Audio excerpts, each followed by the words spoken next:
Crime nas estradas, polícia prende quadrilha especializada em roubo e desvio de cargas. Além de Santa Catarina, o grupo também atuava no Paraná e no Rio Grande do Sul. Ação rápida da polícia em Governador Celso Ramos, caixeiros são mortos ao tentar roubar uma agência bancária da cidade. Combate ao amianto. A Assembleia Legislativa deve votar amanhã a proibição do produto em Santa Catarina. O mineral é utilizado na fabricação de produtos como telhas e pastilhas de freio e pode causar a longo prazo doenças como câncer de pulmão. Problemas estruturais. Bloqueio da ponte que liga Santa Catarina ao Rio Grande do Sul está trazendo prejuízos ao comércio da região. E no futebol, a goleada que vai ficar na história. Avaí aplica 5 no Vasco da Gama, em pleno Rio de Janeiro. Já pela Série A, o Figueirense bem que tentou, mas ficou no empate contra o São Paulo de Kaká e Rogério Ceni. Gol do Figueirense! Na base da velocidade, uma visão impressionante do Cleiton. O Band Cidade desta segunda-feira já está no ar.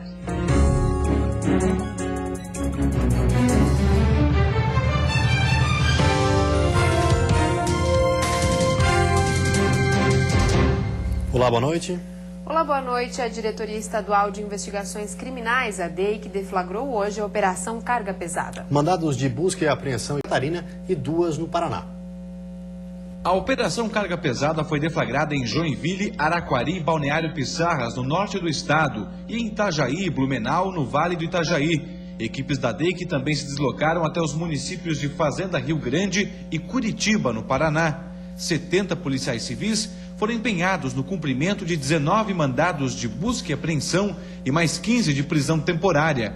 A apuração para desmantelar a quadrilha que roubava e desviava cargas em Santa Catarina durou cerca de 3 meses. Detalhes da investigação revelam que a quadrilha aliciava os motoristas. Eles recebiam a carga, faziam o transbordo em outro local e seguiam viagem para outros estados, como Paraná e São Paulo. Quando chegavam lá, faziam registro do boletim de ocorrência por roubo. Só na data de hoje foram 12 pessoas presas, entre empresários, um advogado e 10 motoristas de caminhão, mais uma carga de carnes, de carnes apreendida para exportação, entre armas e drogas, e mais outras 12 pessoas que foram presas anteriormente com envolvimento no desvio e roubo de carga. As mercadorias eram repassadas para lojas do ramo e o comércio local, que também são alvo de investigação da Polícia Civil.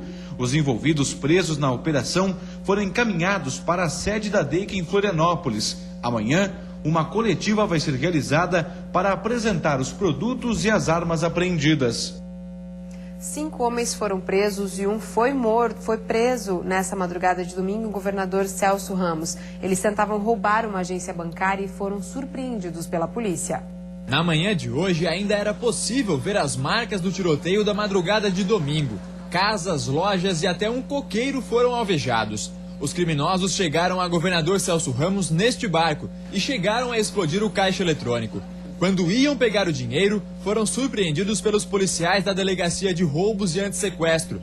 De acordo com esta mulher, que não quis se identificar, houve muitos disparos. Eu estava dormindo na hora e quando eu escutei aquele tiroteio, foi um baque assim, que parecia que ia explodir a minha casa, ou a casa paroquial ali do lado.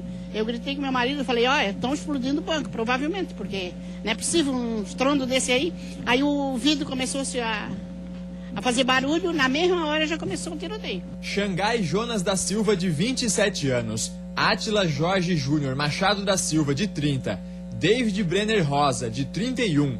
Jonathan Peixoto, de 23 anos. E Gerson Luiz Gauzi Júnior, de 27, foram mortos. Janildo Rosa, de 35 anos, que não tinha passagem pela polícia, foi preso em flagrante e vai responder pelos crimes de roubo, porte de explosivo e tentativa de homicídio. As armas e os materiais usados na explosão foram apreendidos e levados para a sede da Diretoria Estadual de Investigações Criminais em Florianópolis. Vários deles com antecedentes criminais por roubo, furto, porte ilegal de arma, formação de quadrilha também. Um deles saiu agora há poucos dias, depois de cumprir 8 anos de prisão em São Pedro de Alcântara. Pelo menos 2 espingardas usadas pelos criminosos pertenciam à polícia e foram roubadas de uma delegacia na capital no mês passado. Uma outra pistola, também usada por eles, pertencia a um policial e, segundo a polícia, foi roubada no ano passado. A polícia ainda investiga como essas armas foram parar com os criminosos. As investigações elas correm por conta ali da DECOD e também pela primeira DP, e eu não tenho como afirmar se tem ligação com esse fato, se essa quadrilha realmente praticou esse crime, né, envolvendo a questão da segunda DP. Não tenho como confirmar nesse momento. E trabalhadores do Porto de Imbituba, no sul do estado, fizeram uma manifestação hoje. Eles são contra a vinculação dos profissionais a empresas portuárias. Depois de uma reunião bastante tumultuada no sindicato, mais de 200 pessoas participaram da manifestação pelas principais ruas da cidade. Os trabalhadores portuários reclamam do vínculo que as operadoras estão propondo aos profissionais. Com a contratação, os chamados trabalhadores avulsos acabam perdendo espaço no mercado. De acordo com os trabalhadores, são mais de 300 famílias que seriam prejudicadas com o fim do trabalho avulso. O que se está propondo é que se mantenha o trabalho que até então sustentou os portos. Enquanto o trabalho avulso sempre foi interessante, sempre foi viável, não se falava em vinculação, não se discutia. Hoje parece que esse trabalhador não serve mais. Trabalhadores não descartam a possibilidade de interromper as atividades do porto caso não haja negociação. Nenhum responsável pelas agências portuárias foi encontrado para comentar a manifestação. E a seguir, maus tratos. Lei criada em 2008 passa por reformulação no meio-oeste para garantir a punição aos infratores. E ainda chega a 80% o prejuízo do comércio depois do bloqueio da ponte que liga Santa Catarina ao Rio Grande do Sul.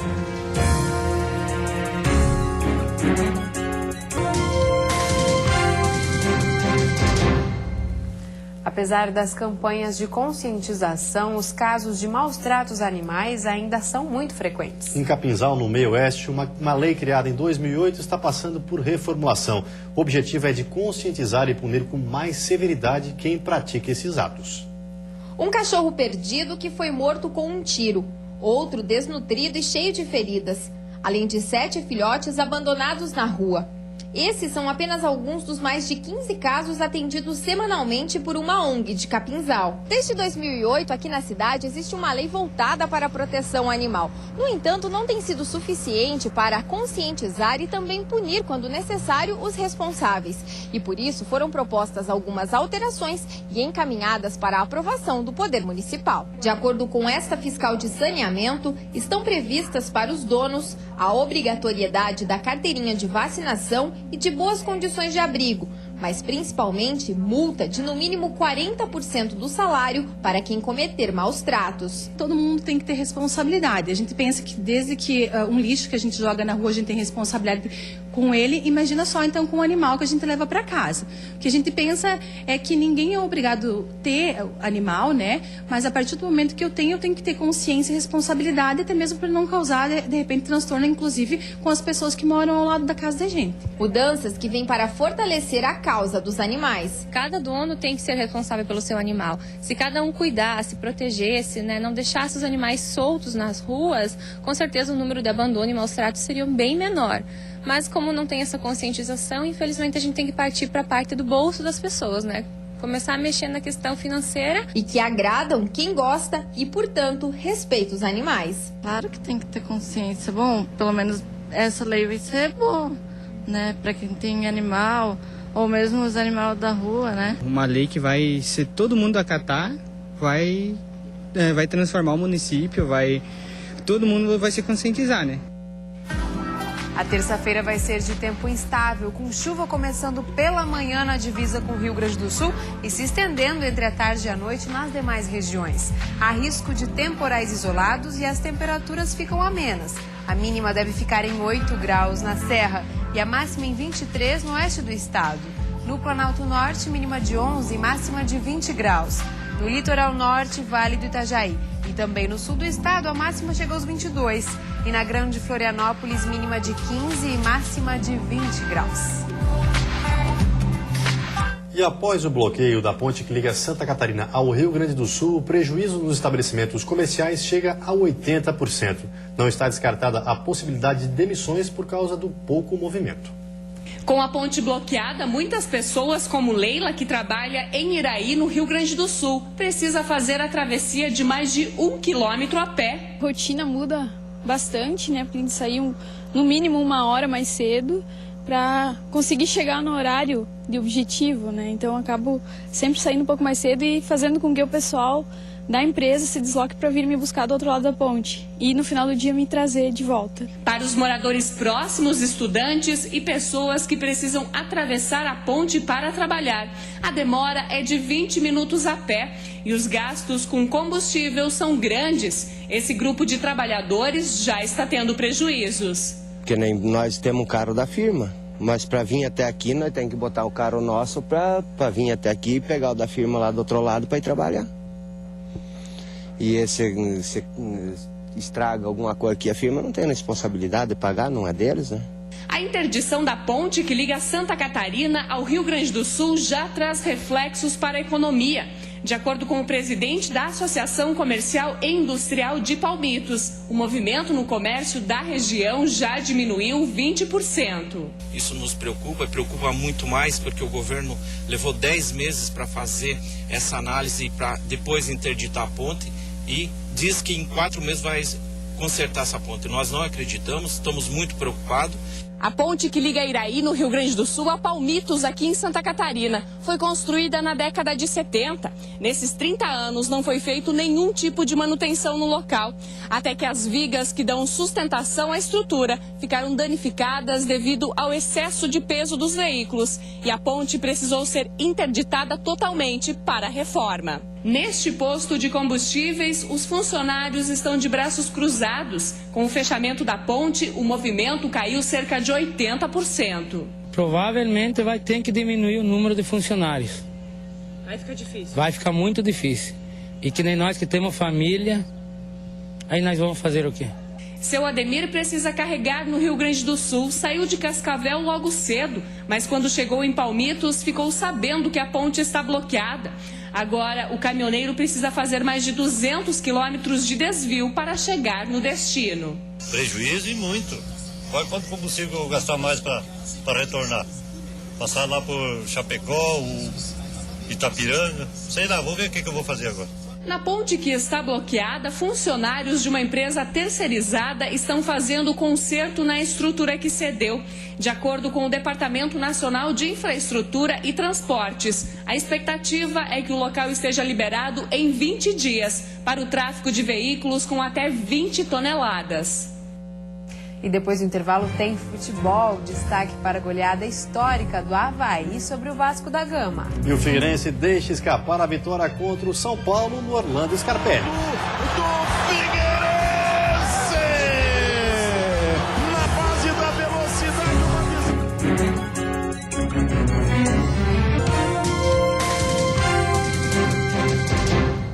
Agora vamos de futebol. Pela Série B do Campeonato Brasileiro, o Joinville venceu em casa e voltou ao G4. Mas o grande destaque da rodada foi o Avaí, que em pleno São Januário aplicou uma goleada histórica no Vasco da Gama. Veja como foi. Bola levantada na área, bobeira na defesa. Anderson Lopes aproveita e empurra pro gol. 1-0. Outra bola aérea, outro vacilo da zaga. E dessa vez quem pega a sobra para marcar é Diego Felipe. 2-0 Avaí. Chance do Vasco, Douglas bate pênalti, mas o goleiro Wagner defende com categoria. Diego Jardel, numa cobrança perfeita, aumenta pro Leão da Ilha, 3-0. O quarto é de Diego Felipe, o segundo dele no jogo. E para fechar a goleada, mais um de falta, dessa vez de Roberto. Final, Vasco da Gama 0, Avaí faz coisa 5. Com essa vitória, o Leão da Ilha pulou para a segunda posição com 34 pontos. Na Arena Joinville, o Oeste saiu na frente aos 2 minutos de partida. Depois de um escanteio, a bola é desviada e Kleber completa de cabeça. O empate vem depois de um cruzamento da esquerda. Fabinho domina, dá um corte no zagueiro e chuta para fazer um belo gol. No segundo tempo, Marcelo Costa recebe e toca na saída do goleiro. 2-1 Joinville. Com o resultado, o tricolor voltou ao G4, agora é o quarto na tabela com 33 pontos. Hoje foi importante a vitória, que nos coloca dentro do G4 e eu acredito que vai dar mais tranquilidade para que na sequência nós possamos desempenhar o melhor futebol. E pela Série A, 2 derrotas e um empate. No Orlando Scarpelli, o Figueirense, confirmando a boa fase, quase conseguiu derrotar o São Paulo. O Figueirense foi a campo querendo vencer o jogo. Giovanni Augusto mostrou poder ofensivo e abriu o placar.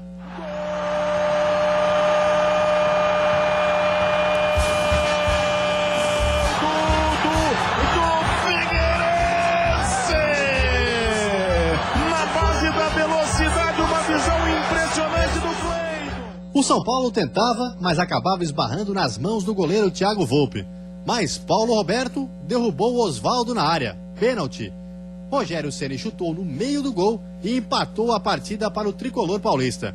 O Figueirense ficou na 14ª posição com 21 pontos. Se você analisar a partida pelo que foi, né?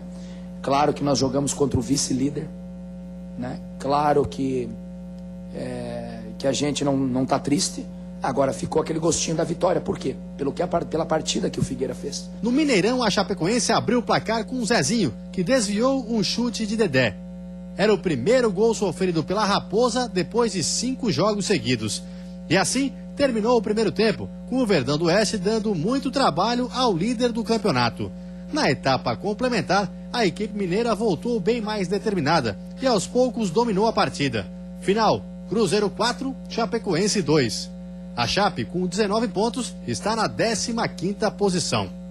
E o Criciúma completou 8 jogos sem vencer.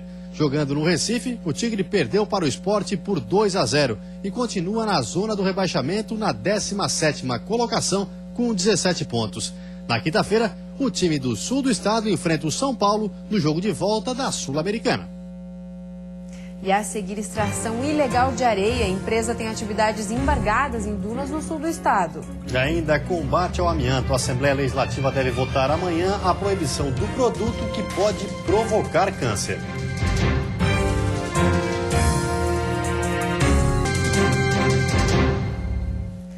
Terminou no final desta tarde a greve dos motoristas da coleta seletiva de lixo da Grande Florianópolis. Eles aceitaram um aumento salarial de 16% com a promessa de que os dias parados não vão ser descontados. Cerca de 150 toneladas de lixo domiciliar e outras 10 de lixo hospitalar deixaram de ser recolhidas nos 5 dias de paralisação.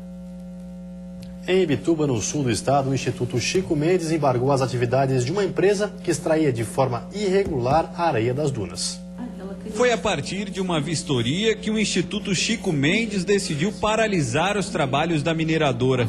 A extração de areia era feita das dunas da Ribanceira em Imbituba, área de proteção ambiental da Baleia Franca. A atividade já havia sido embargada há 2 anos. E devido a uma liminar, a empresa continuava trabalhando no local. O que foi constatado agora pelo Instituto é que a empresa estaria explorando 4 hectares além da área autorizada. Identificamos uma lavra, uma extração de areia fora da poligonal do licenciamento. A empresa deveria estar respeitando a poligonal. Nossa equipe veio até a empresa responsável pela extração, onde ninguém quis comentar o assunto. Além do embargo às atividades, a empresa recebeu também 2 autos de infração, com multas que, se somadas, ultrapassam os R$100 mil. O nosso trabalho é identificar a situação, encaminhar o auto de infração ao Ministério Público Federal, que decide as providências que deve tomar, e a uma autoridade julgadora e hierarquicamente superior à APA, Coordenação Regional do ICMBio em Florianópolis. E vai julgar o auto de infração e avaliar se ele está correto ou não. Santa Catarina pode ser o 7º estado do Brasil a proibir o uso do amianto na indústria da construção civil. O mineral altamente cancerígeno já foi banido em 66 países. Amanhã, a Assembleia Legislativa do Estado analisa o projeto de lei que pode evitar novas contaminações. Na internet, um abaixo-assinado já reuniu quase 30 mil assinaturas. Seu Eliezer trabalhou durante 13 anos em uma indústria que utilizava amianto. Descobriu que havia se contaminado e precisou retirar um tumor da coluna. Há 15 anos, preside a Associação Nacional de Expostos ao Amianto e luta pela proibição da substância, considerada hoje um problema de saúde pública. O lobby joga junto dos profissionais de saúde, cabe inibindo eles de não assinar um laudo com um trabalhador contaminado. O amianto é um mineral usado na fabricação de tipos de telhas e era comum em caixas d'água. O risco de contaminação não é só do trabalhador, mas de familiares, comerciantes e até consumidores. Câncer no pulmão e sistema digestivo são doenças causadas pelo amianto e podem levar décadas para aparecer. Outros dados, de acordo com o Ministério da Saúde, revelam que de 98 a 2013, cerca de 2.400 mortes foram confirmadas no país por mesotelioma ou câncer de pleura. Em Santa Catarina, no mesmo período, foram 47 vítimas. A doença é causada somente pela contaminação por amianto. Mesmo assim, ainda são produzidas aqui no estado 25 mil toneladas do produto por ano. Para o Ministério Público do Trabalho, nem sequer as normas vigentes, como sinalização de advertência nos produtos e acompanhamento médico dos trabalhadores por 30 anos, estão sendo cumpridas. E qualquer prejuízo ao setor será menor do que o perigo de expor uma população inteira à substância. Então, o impacto econômico, ele talvez possa ser sentido em termos de margem de lucro do empresário, mas em termos de viabilidade tecnológica e de manutenção de postos de trabalho, não me parece que seja um problema, mesmo porque as caixas d'água, que até um passado recente eram fabricadas com amianto, hoje não são mais. Amanhã o assunto volta a ser debatido na Comissão de Constituição e Justiça da Assembleia Legislativa. E antes de encerrarmos, uma olhadinha no trânsito da capital. Aí você acompanha imagens ao vivo das pontes Colombo Salles e Pedro Ivo Campos. Movimento intenso, mas fluindo nos dois sentidos. Agora na capital, 18 graus. E vem aí o Jornal da Band. Uma ótima noite para você e até amanhã. Boa noite, até amanhã.